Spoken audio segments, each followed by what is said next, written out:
Hello, everyone.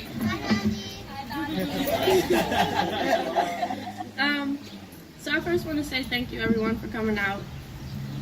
It's Wednesday night, not where you might want to be, but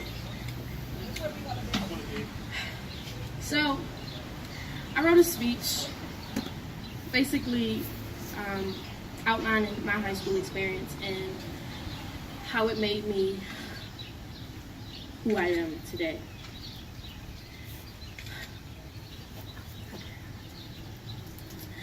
So all of you here know me very well, and you know that since I was a kid, I pretty much thought I had my life all figured out. Through this experience, I learned that with a plan, you can still not have it all together. It may not go as you make it. Since I was 7 years old, I just thought I knew this is how my life would go. This was my plan. I would go through elementary school and middle school at Greenberg. I would then go on to high school at Central High School. After graduating from Central, I would go to Howard University. And if it wasn't going to be Howard University, it was going to be some school that was going to offer me a scholarship to play basketball. None of that happened. Literally none of it. I left Greenberg after my 7th grade year, and I quit basketball after my 9th.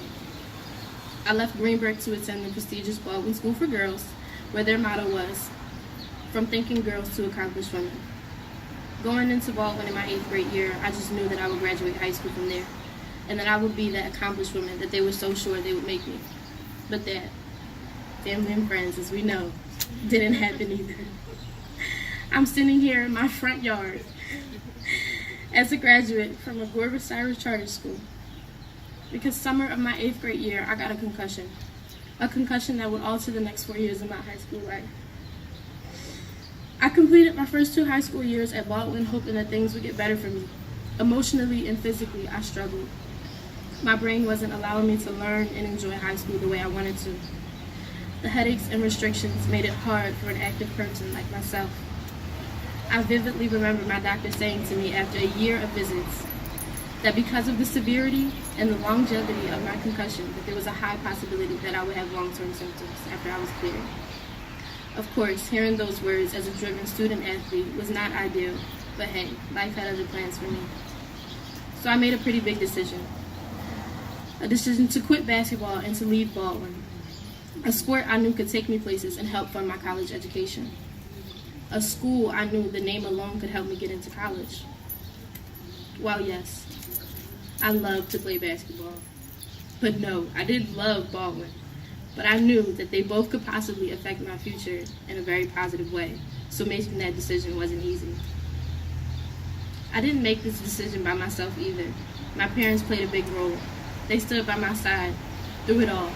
Through the tears I cried at Baldwin, through the tears I cried through my transfer, through the tears I cried going through this college journey. They never left my side. And without them, I probably would have given up a long time ago.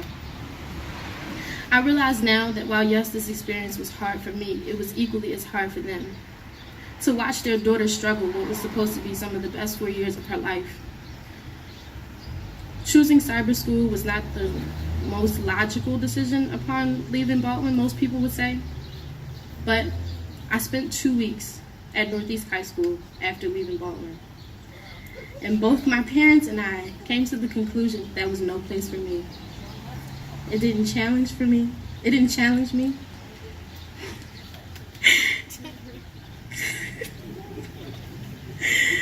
I was there for 2 weeks, and within those 2 weeks, there was multiple fights. There was 2 police visits and a lockdown because a gun was brought to school.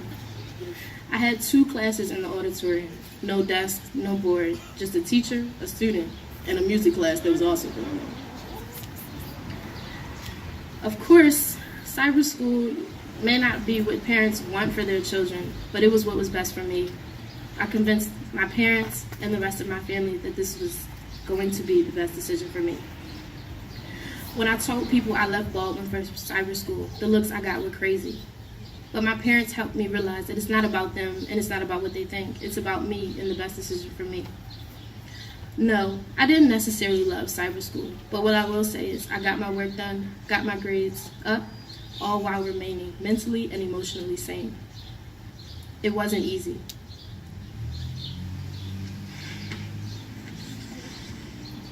The discipline you have to go through cyber school isn't easy. You have to wake up every day by yourself to say, I'm gonna get this done. I'm gonna do this. And I had that. There was not a teacher emailing me and saying, oh, Nande, you're late. Your work is late. There wasn't somebody saying, oh, Nande, you have to get this done. Oh, Nande, you have a test tomorrow. I just had to remember it, and I just had to do it. So I told this story today not only to share my experience and the things I overcame through high school, but mainly for my little brother. Because as of right now, I see that he's struggling within his private school experience as well. But Braylon, I want you to know that no matter what you decide or where you decide to go to school, there will be a student sitting next to you from the same prestigious institution, or one from a less credited high school, at the college that you decide to go to. Because everybody ends up at the same place. So keep working hard, and just know that if I've learned anything through this experience, it's not to compare yourself to the person sitting next to you, and that everyone's path is different, but success comes wrapped in many different packages. I love you all. Thank you.